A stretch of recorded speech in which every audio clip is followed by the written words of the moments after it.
It's December, and I'm wearing my Evermore merch. As you can see, very slayful. The reason why the Evermore in December is relevant is going to be relevant in one of the books I'm talking about today in my November wrap-up. Welcome to a Sunny Book Nook.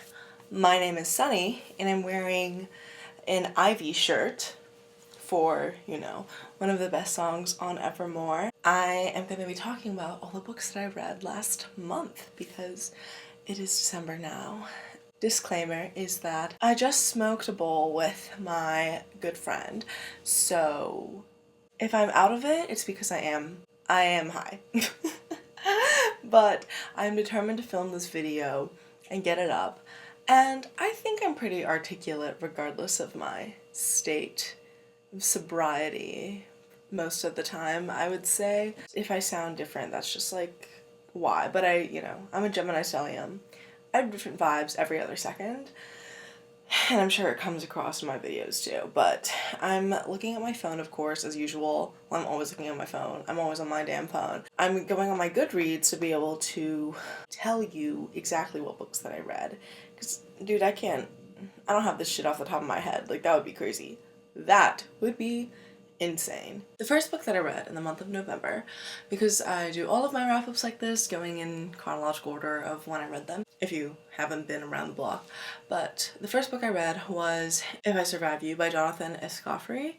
This book is a short story collection, but the short stories are all sort of interlinked-ish, and it's all thematically connected through the sort of concept of exploring, or just the nature of exploring Caribbean diasporic identity, as well as like complicated family relationships, sibling relationships, parent-child relationships, workplace relationships and dynamics, lover relationships and dynamics, and this fundamentally is about like the economic tension of trying to struggle through life. We sort of go through a couple different eras of recent history. We see some of the political turmoil in the US and also in Jamaica, I believe, and it's from like the 80s or something like that, 90s, all the way up till present time, but the feeling of space and time are nowhere near as important in these stories as the characters and the relationships that they are built, and I think that the voices of each of the characters are really particular and strong as well. It seems almost like a male Caribbean version of almost like Secret Life of Church Ladies by Alicia.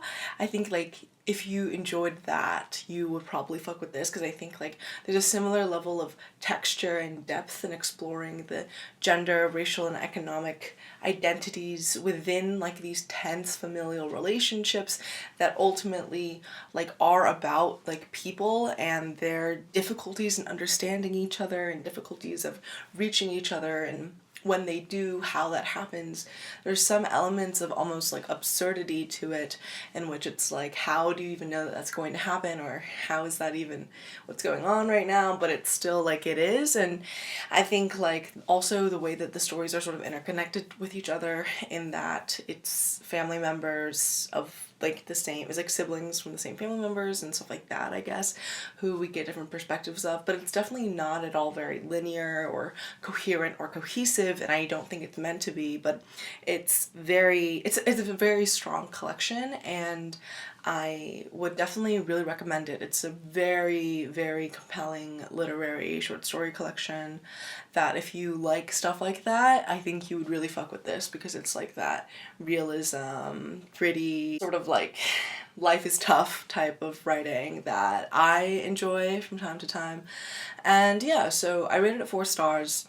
It's definitely not like a 5-star book for me. I don't think any of the books I read last month are like 5-star reads, although I might have to eat my words. I don't even remember. Like, I'll give you the stats wrap up when I'm done going through this, because I did not prepare that in advance. But maybe next year, or like starting in December, because I don't just have to do New Year's resolution stuff.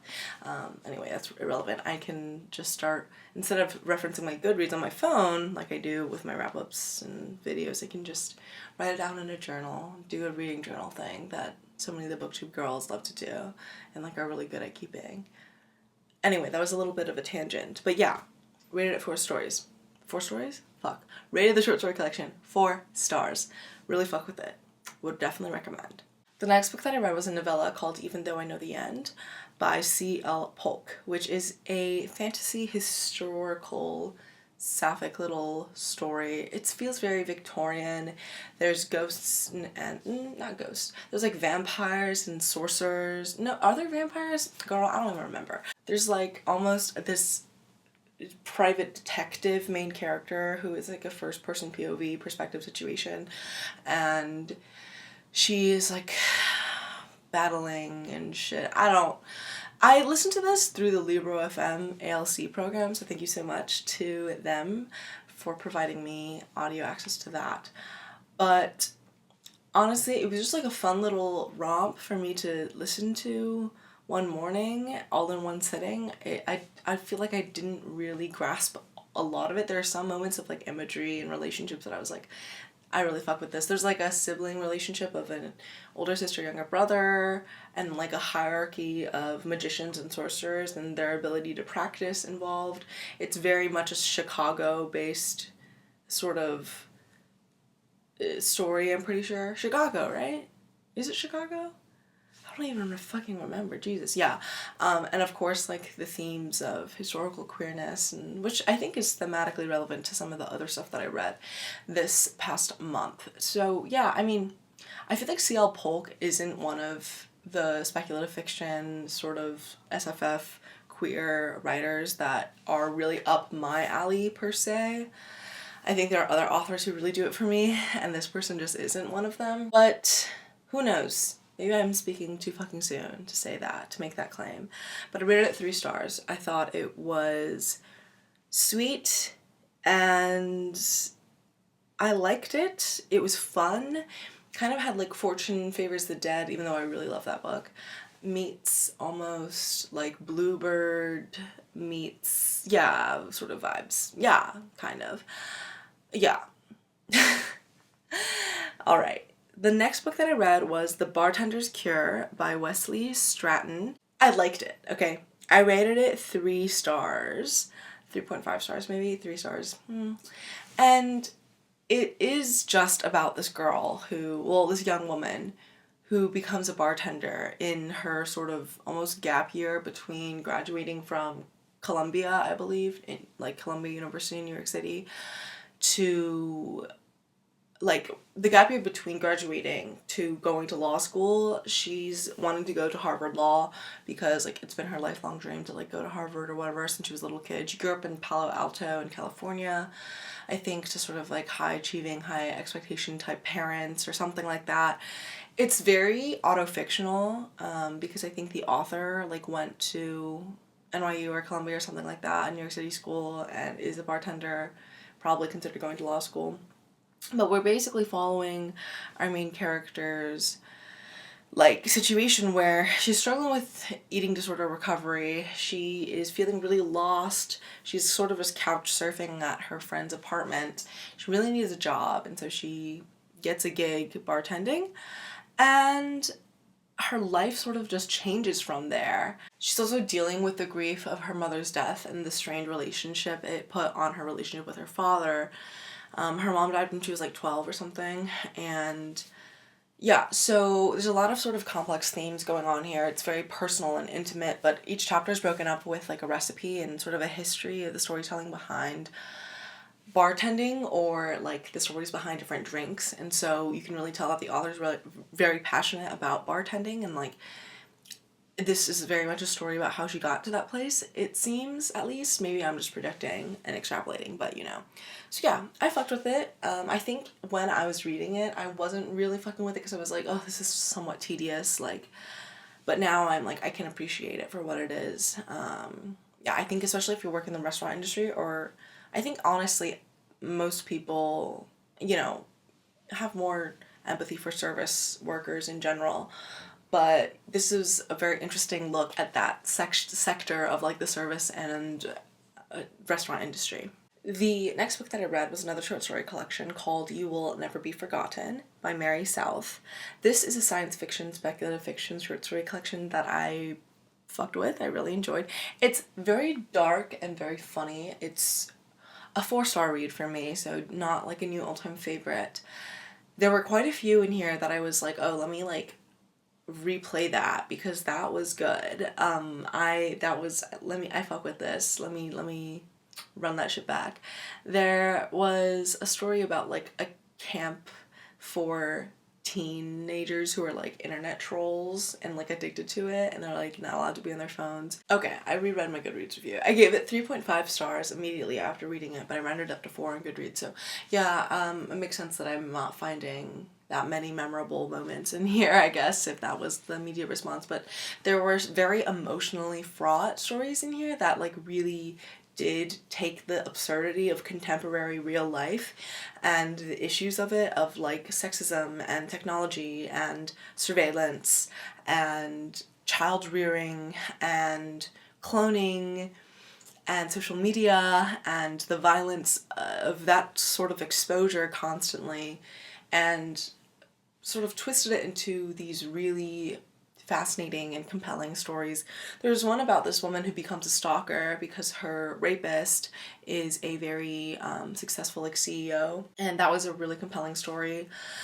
And yeah, so I enjoyed this, and I like the way that it played with some perspective, but it definitely wasn't as much of a punch to the gut as some other short story collections, even just like this year, you know. Alright, the next book that I read was How to Excavate a Heart by Jake Arlow. This book was a fun little YA contemporary romance, obviously a holiday romance, as you can see.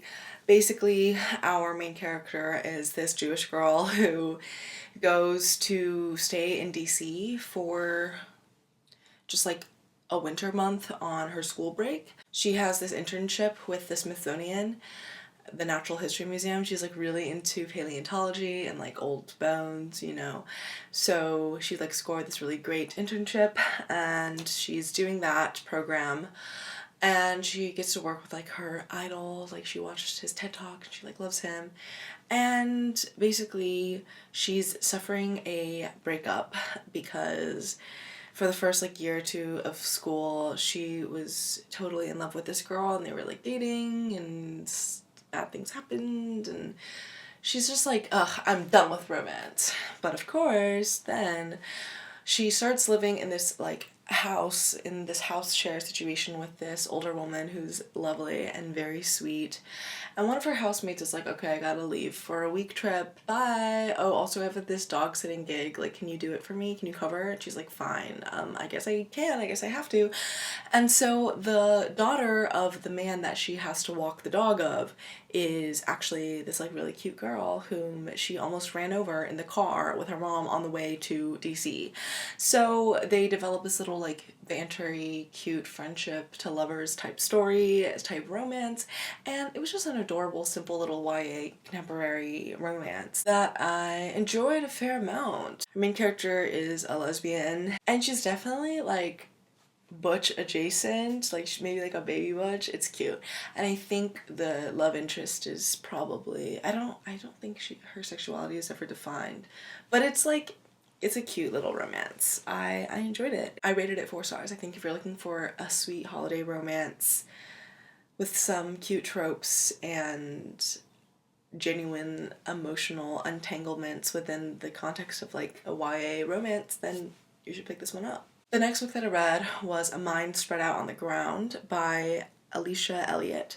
This book, I rated 4 stars. It is a memoir, and I basically read it for, I mean, it's a good read for Nonfiction November, which it was, and I really enjoyed it. A lot of themes of Indigenous identity, mixed Indigenous identity, and like mental well-being and mental health. She very simply breaks down like concepts of, you know, intergenerational trauma, and through her own storytelling and through her own recollection of her experiences, and talks about all these different things, poverty and difficulties with family dynamics and abuse and racial identity, looking white and being white, passing as an Indigenous woman, and her relationship with her family and with her husband and how that develops.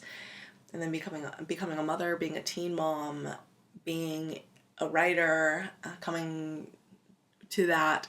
It was deeply moving and very, very raw, and in that way somewhat like clipped. And I think, you know, like it's simple the way that it's explained. It's not like dense, complex, heavy like theory or anything. It's a good memoir, and it's almost a good like entry level in some ways, sort of easing into the sort of issues that a lot of people face and contend with on the day-to-day, because she is the author of this book is a Mohawk Canadian woman. The different political and historical moments that she's been involved in and witnessed, and also the dynamics of like social media and things like that. So it's definitely highly relevant and a good book to pick up. The next book that I read was Whiteout, which is an anthology edited by dhonielle Clayton, but it's there's a lot of different authors who all collaborated with each other on these different stories.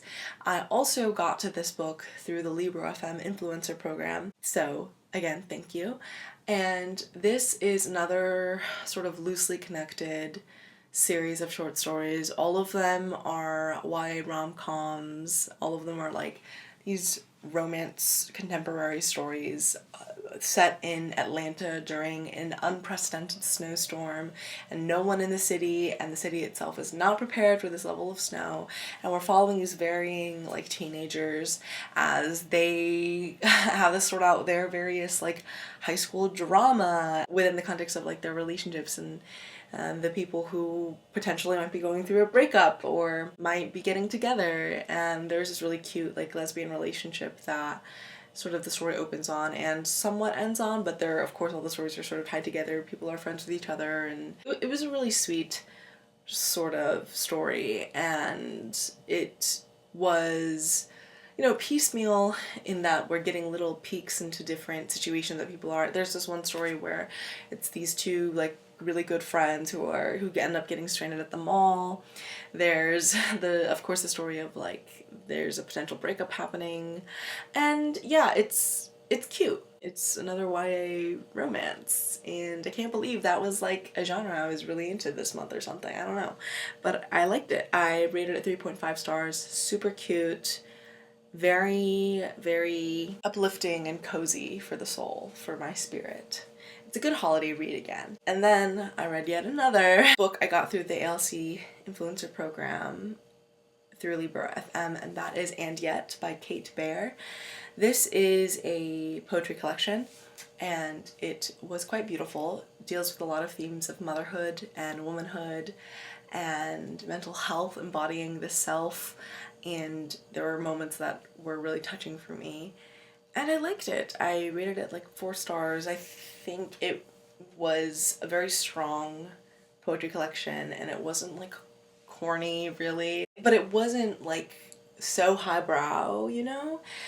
It was like a good medium of that type of stuff, and I think that it deserves sort of some of the level of popularity that it has, and you should definitely check it out. Even if you don't think you're that into poetry, this is, I think, something that you would fuck with if you think those themes are important, which, you know, like I hope you do, and you're looking for something like shorter and poetic to read.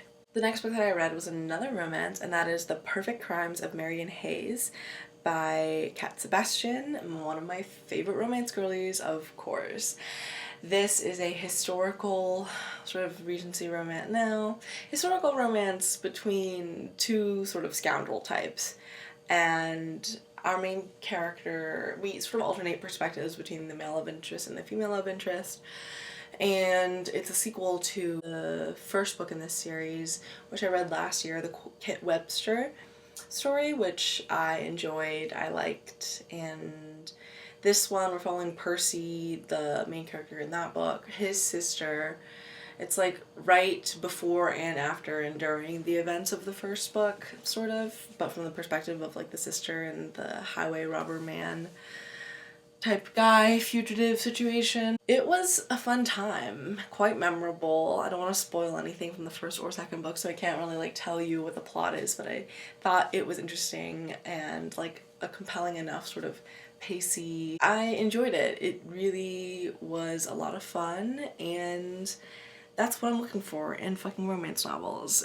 It's that. And Cat Sebastian describes her books as like Marxist tracts with smut, and I think this one also falls into that category because there's a lot of like class consciousness going on here in terms of, you know, well, like the conditions of like womanhood and having to marry into wealth for stability for her ailing father, but also what it means to like be a class traitor, and you know why it's good to steal from rich people and stuff like that. Yeah, it's fun. It's a lot of a good time that doesn't feel too preachy. It's just like, yeah, let's take a roll in the hay, like dead ass. Okay, the next book that I read was another poetry collection, and that is There Are Trans People Here by H. Melt. I rated this book 4 stars, and this was a solid poetry collection, very tender and trans, of course. It deals with the poet's experiences with trans identity and transition and family and Jewish identity, childhood, just, of course, gender at large, queer community at large, and the futurity of queerness and transness. It was a very sweet and compelling poetry collection with some poems that I felt were very strong and vivid and meaningful.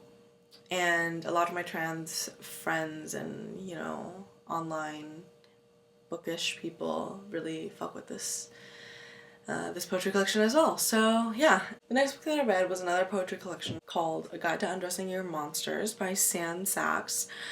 I rated this one 2 stars. I don't even remember why. I read it when I was pretty high as well, but I just didn't really like it. So that's really all I have to say, because I don't even remember what it was about. I think like gay sex and stuff. I don't know. Next book that I read was Nevada by Imogen, Binnie. This book was fun and sad. It was a romp. It was a very interesting and compelling time. I really fucked with it. It's one of the first sort of like trans girl or just trans literature type stories that hit the scene, you know, a couple decades ago or whenever this was published, and sort of contextualizing this now and reading this now, especially after having, you know, read more recently published like trans fiction and literature, it's just very interesting to see. And also the new foreword or afterword by the author herself, like it's really cool. The story sort of follows these two main characters. At the first half of the book, or the first 2/3, they sort of alternate perspectives. It's these two trans women who have been in a relationship together for years, but they're having like issues. They have like an unfulfilling sex life. One of them works at a bookstore, and she's like not having a great time of it. They're both not that mentally well, but one of them is definitely a little bit more. She's like very cut off from the world and has been so repressed for so long that she ends up going on this like road trip to Nevada, in which she runs into this boy named James, who is not really a boy but is in denial about it, and like because he's like in this tiny ass town and has this girlfriend who has recently had her feminist awakening. And it was a really, really interesting book, and it was really funny and dark and rich and cerebral and personal and reflective, but also like pacey. Like things kept happening, and there were these like biting descriptions of the early internet and sort of trans and queer community. It's very rooted in like New York City initially, and in that like sense of space, and then eventually like Nevada. But it was a very, very strong book, and I get why it had so much of an impact on literature and sort of opened or facilitated a means of like introducing trans women writers and just trans writers in general into the literary field almost, at least from what I can understand of what the author talks about in like the afterword about what this book like kind of helped do and what also helped inspire this book. It was so like interior, but also just by the basis of the fact that it's focusing on like just three people and their psyches and what the fuck is going on in like their minds, and then maybe a couple other people peripheral or in relationship to them. And it was just like fucking good ass time. Yeah, it's very strong. The insight that it has on like gender and politics, of course, is like fucking hilarious, biting, and true. And yeah, just really enjoyed this. I rated it 4 stars. It's, again, I'm becoming more and more picky with my 5-star reads every fucking year, I guess, but would highly recommend Nevada. The next book that I read was another queer book, and this book was Gods of Want by Chang. The author actually, well, I think her agent sent me this book, and I really want to thank you for that because I really enjoyed this. I also rated it 4 stars. It was a really, really beautiful and dense and rich and textured short story collection full of like metaphor and language that effectively portrayed a lot of Chinese American, Taiwanese American, sort of diasporic family identity, community, sense of self and space, and relationships, especially for lesbians. And it had this like wordplay in English and with Mandarin in this way that I was like, ooh, this is good. This is so brilliant. Like, this is a writer who writes. And I think each of the stories had a similar like rhythm and grittiness to all of them. And I think I sort of annotated the fuck out of, how do I show you this? I sort of like highlighted and a lot of stuff that I was like, wow, that's some writing there. It was very, very beautiful, and it's of course like explorations of identity and sexuality, but family and all of that, but in this way that's like so gross and also like viscerally, like almost like bloody, and it's disgusting in the way that like bodies and humans and relationships and trash and the things that we omit are gross and nasty and fucking so yeah, it was very beautiful, and I would highly recommend you picking this up if you're looking for a short story collection that's gonna mess with your mind and fuck you up a little bit. So, alright, another gay book. All these fucking gay books. Oh my god. This is another romance novel, but this is an adult romance. It's called Kiss Her Once for Me by Alison Cochrun. This is the much anticipated sophomore novel from Cochrun because she wrote The Charm Offensive, which I read last year and adored. By the way, I did really enjoy that story. And I really liked this book too. Not as much, but a lot. Like, I think 4.5 stars, you know? Kiss Her Once for Me is another holiday romance that is centered thematically around like last Christmas, right? And essentially our main character is this barista who has given up on her dreams of being an animator because she got fired from her job and she like moved to like LA or something to pursue this career, and no longer can she have it, or you know, she has that mental block for it. But she makes these little web comics. The Christmas the year before, she is really sad after losing this job. She's wandering around town, she's at a bookstore, and she runs into this hot, sexy, butch woman who looks like a lumberjack and is so fucking hot. And they end up having like this beautiful date together in the snow. She takes her to home, which isn't even a home, it's like a tiny little like trailer. I forgot what it's called. It's like, what are they called? It's like those little metal trailers that you can attach to whatever. But then they never see each other again until our main character, the barista, gets fired, I think, because she like shows up late. And then the owner of like the landlord is in there and he's like, oh, you hate working here? Okay, how about this? I will give you a bunch of money if you marry me so that I can get my inheritance, because my family is like rich as fuck and the grandpa just died. So in order for me to access like $500,000 or whatever the fuck, like I need to get married first. So do you want to do it? And she was like, no, but I really need the fucking money because otherwise I'm gonna lose my apartment and I'm not gonna be able to like feed myself or house myself in the middle of this fucking housing crisis. I think, wait, is it Portland? Like the PNW, some shit like that, right?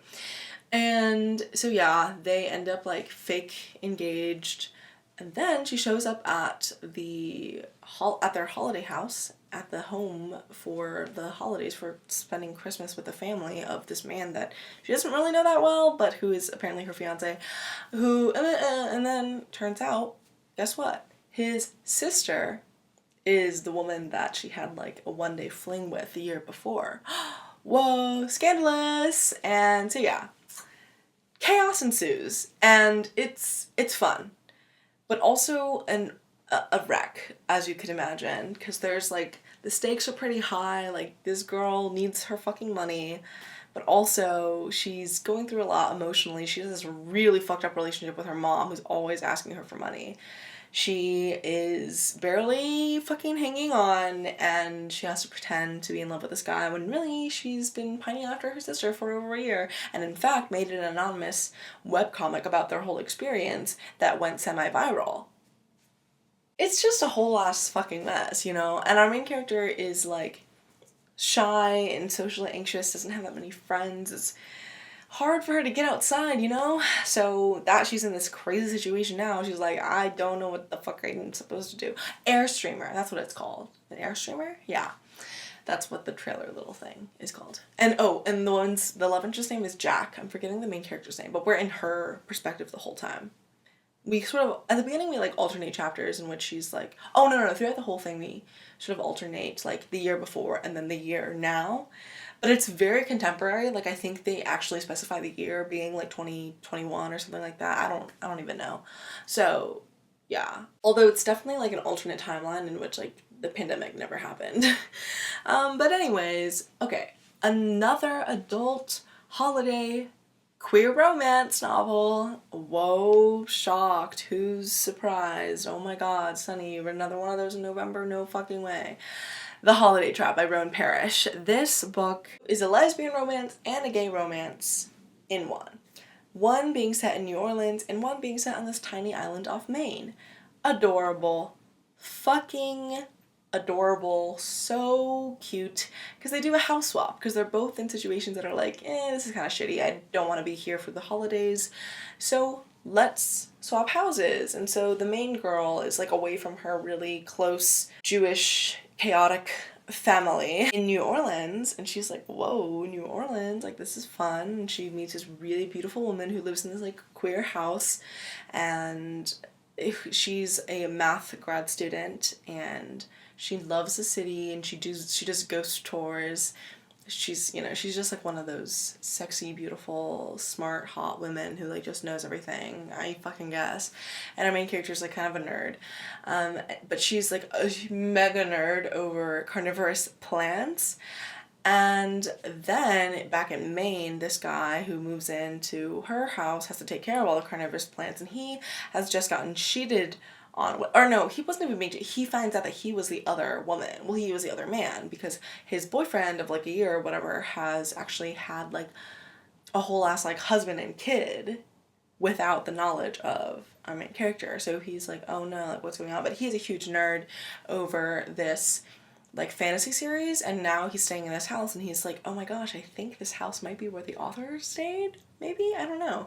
And so both these little timelines play out, the queer household, the fantasy book, but then also he ends up having this little relationship thingy with the guy who runs the plant shop. Our main character, the male main character, he is an accountant, and he's like really into bullet journaling as well, and so like he is like, okay, let me help out in the shop. It's like, no worry at all, like I this is my passion project, like let me design the stickers and help boost your business and your sales. And it was really cute, but I think it was like too simplistic and like sugary for me. I was like, where the fuck is the like real conflict? Like what's going on? Like these people are too emotionally healthy. Something's not right. It's not messy enough. Like there's a lot of description of like these too good to be true ass places. So I rated it 3 stars. I was like, you want me to believe? I mean, okay, the suspension of disbelief necessary in reading any romance novel, it's like, yeah, there's a lot going on there. But really?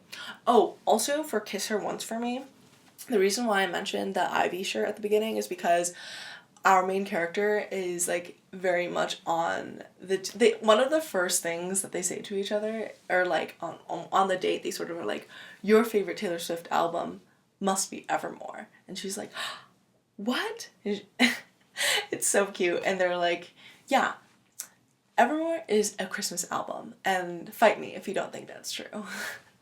So that was cute. I think all of like the lesbian romances, I'm like, why is Taylor Swift constantly being always brought up at least once? This is a pattern at this point. But I know why. Anyway, yeah, I mean, I rated it 3 stars. It's a cute holiday romance, of course, but it was just a little bit too saccharine for me. I need like things to be chaotic till the very end, essentially. Both of them like got together within the first few, I don't know, days or weeks of them being in their respective new cities. I was like, whoa, whoa, whoa, whoa, whoa. That's crazy. How the fuck? What do you mean? You as a gay person just went into a new city, knowing no one, house swap, you run into someone on the street or whatever the fuck, and suddenly, like, this is your new love? Like, no Hinge, no Tinder, nothing? Okay. Next book that I read was Lavender House by Love A.C. Rosen. This book, I rated 4 stars. I fucked with this. I really did. I enjoyed this a lot. This is set in like in the early to mid 20th century, I think. Yes, 1952. So Lavender House is about this guy who is a cop, or is an ex-cop, because he got caught in like a bar raid on a gay bar, and he was like sucking someone's dick in the bathroom. So they were like, okay, you're gay, you're a homo, we're gonna kick your ass to the curb. So then we open in the first chapter, he's brooding. It's like a noir type mystery. It's fun. He's like sitting at the bar and he's like having a drink and he's like, I'm gonna kill myself, I'm gonna throw myself into the river. And then this woman is like, no, I need you to solve a crime. My wife is dead. And I think it was under mysterious circumstances. And he's like, your wife? And she takes him back to this like secluded house, Lavender House. Lavender for the reasons, but also because it's a soap house. It's like the soap heiress, basically the Irene Montaigne or something, I think is her name. She is like the woman who runs this like big soap empire. She has like a signature perfume that she develops every year, and she was found dead in the perfume library in their house. Everyone in this house is gay except the mom of one of like the lover. It's crazy. It's like a queer household type story. It's not a haunted house story. It is very much like a murder investigation, like realism, just straight up mystery. We're following this main character, this detective inspector who's been hired to try to investigate if there's been any foul play going on. But the inheritor to the estate, the son, who is also gay and has a private secretary named Cliff, who is kind of flirty and fun, he is like convinced that she just like was old and like died, and that, you know, his mom, his one of the 2 moms, his other mom is like just grieving and trying to get her hands involved in something that she's delusional essentially. But we do kind of find out like some shady shit is going on, and it's very queer, it's very grounded in like the historical realities of like homophobia and the cultures of that time, but within the context of like the outside world being hostile, and then this one place, Lavender House, not being, almost, and what that means when things get shaken up a little bit in that regard. So I liked it. It was a very compelling mystery. I rated it 4 stars. Solid. The next book that I read was Daphne by Josh Malerman, which was a horror thriller type story that Books and Lala love, so I fucking picked it up, as you know.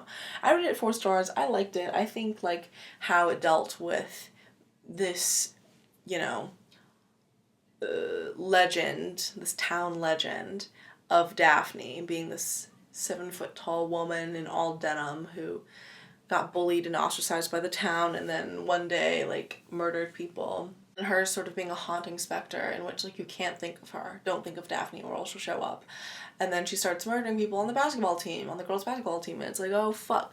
And it's about anxiety. It's about manifestation in that way and facing your fears. And it's like these teen girls who are like, we're gonna die, or we're gonna die trying to get through this shit, you know? So it was fun. It was just solid. Alright, the next one that I read was Blood Sugar by Sascha Rothschild, which was very Miami, and it's a Miami party girl who becomes an ex-party girl who is involved in some shady shit, because she's, like, murdered a couple people in her life, but she's getting investigated for her husband's murder, whom she did not kill, and it's about all the shady shit that happens with that regard, but we follow her throughout her whole life and, like, her sort of complex moralities with these situations, and she is a therapist as well, so I liked it. I thought it was fine. I rated it 3 stars. I thought it wasn't, like, twisty and turny in any way, but it was, like, you know, it was a thriller, or not even a thriller, yeah, I guess kind of, that follows this woman trying to battle the legal troubles of not being implicated in the many sort of almost accidental crimes that she's gotten involved with, because it's like her sense of justice sort of prevails. She's, like, only murdered people that she's like, okay, they, like, kind of deserve it, you know? It's kind of like They Never Learn, Lane Fargo vibes, but she's less of a actual manipulator. It's more of like she happens to be in these situations and we see her from that perspective, and then we see her sort of try to deal with that. So yeah, I liked it. It was fine. 3 stars. Next book that I read was Self-Portrait with Nothing by Amy Potwatka. This book I did not like. I rated 2 stars. It is a science fiction story that kind of reminds me of, like, almost maybe like The Cartographers by Pink Shepherd. I don't know. I didn't like it, okay? It's about this woman who was sort of... but it's almost like Everything Everywhere All at Once, in which it has these, like, portals, but there's, like, clones, and the portals are made through these, like, paintings almost.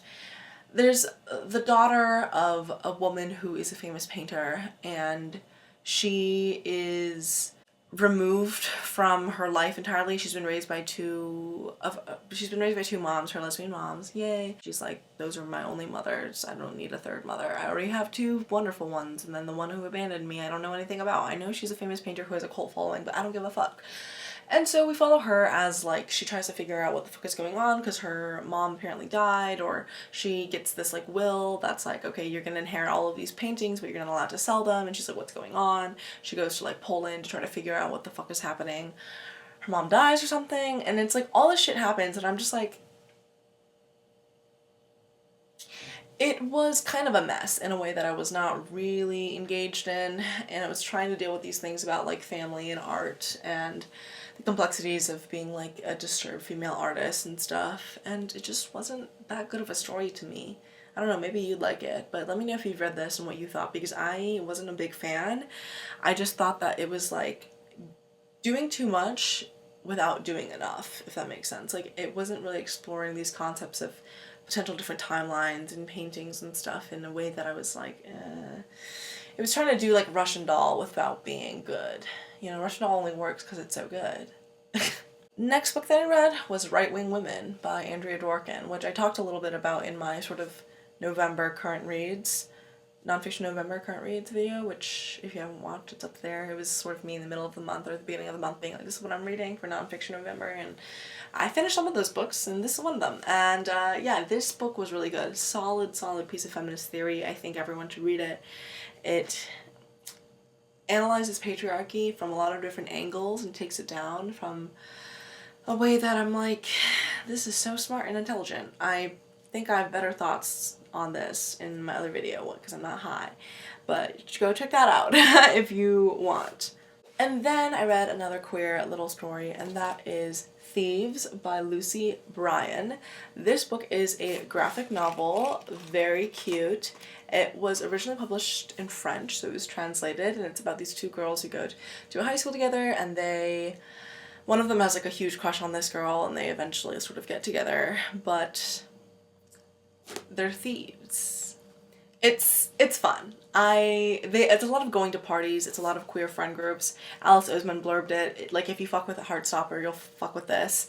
It's a cute YA lesbian contemporary sort of romance story that's very wholesome and sweet, and I rated it 4 stars. I really, really liked it, and I would recommend it. Also, Penguin Random House, I think, sent this to me, so thank you so much. I really appreciate it, and I did enjoy this a lot. And then the last book that I read in the month was another YA romance another YA romance that I loved, and actually this might be my 5-star book of the month.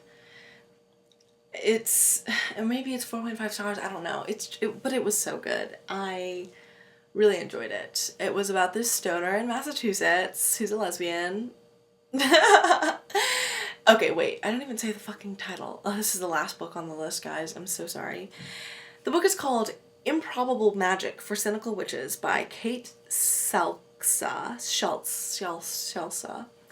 It's set in Salem around sort of Halloween time. And essentially it's this girl who is working at this like kitschy store, and her mom has Lyme disease, and she has been isolated from her high school after having this toxic, intimate, best female friendship that blew apart in her fucking face, and her homophobic and misogynistic high school that was really tight-knit and, like, you know, small town sort of gossip everywhere. She's like, I'm out of it. I'm not there anymore. She can't do it anymore. The anxiety, the mental unwellness of the stress of all of that, she just couldn't deal. And now she's working at the store for her mom's friend. And she doesn't really have any friends. And she's really lonely. And she's really heartbroken, which is why she smokes weed all the time. And essentially, this teenage witch coven girl comes into town, this like girl posse. And one of them is this girl, these two girls walks into the store, and also our main character picks up like a tarot card book, and it's kind of weird because it's like the only one, it's not stocked. And these two girls, one of them, they like invite her to this sort of seance event, sort of get together. It's really sweet. It's about like healing and the toxicity of a high school environment like this, and sort of healing from that shit while also experiencing another relationship and how it can be healthy. And our main character was just like felt really real in a way that I feel like a lot of YA contemporaries don't really convey their young female main characters in a way that like feels genuine. At least like what I've been reading currently, or as much, it doesn't feel that genuine, but this one felt really solid. And I think that the way that our main character thinks through her different anxieties and feels terrible about herself, but like in ways that didn't feel they were definitely self-pitying, but in ways that were like, I get you, girl, like we've all fucking been there. And also just the feeling of just total isolation from her community. I don't know, something about it, I was just like, oh, she's so fucking real. And of course the family relationships were so sweet, the friendships and stuff, and how she sort of reclaims her selfhood and her being. And yeah, it kind of reminded me of maybe like even, I don't know, just like a solid, like the half of it, that Netflix movie, that sort of vibe, maybe, or I don't know. It was just really, really, really fucking adorable and sweet, but not even just adorable and sweet. Like there was this genuine sort of texture and depth to it that I wasn't really expecting going into a YA romance contemporary story. It was good. and it was lesbian, and it dealt with a lot of things that I was like, yep, real as fuck. So maybe I'm just like biased, because I'm reading obviously through the lens of my own experiences and like my own perspectives and stuff. So maybe it's like not actually that good of a book, but if you've read it, let me know what you think. So, but yeah, that's all that I've read in November. Let me go count back how many books I read. I read 22 books in November. That's exciting. I'm still very behind on my Goodreads challenge. I might not reach it this year. Goddamn. But you know, that's life. Thank you so much for watching. I hope you enjoyed my long ass November wrap up that I filmed high. God, it's just so bad for me right now. But yeah, that is all I have for you. Please like this video if you enjoyed, and I will see you in my next one, hopefully. Okay, bye.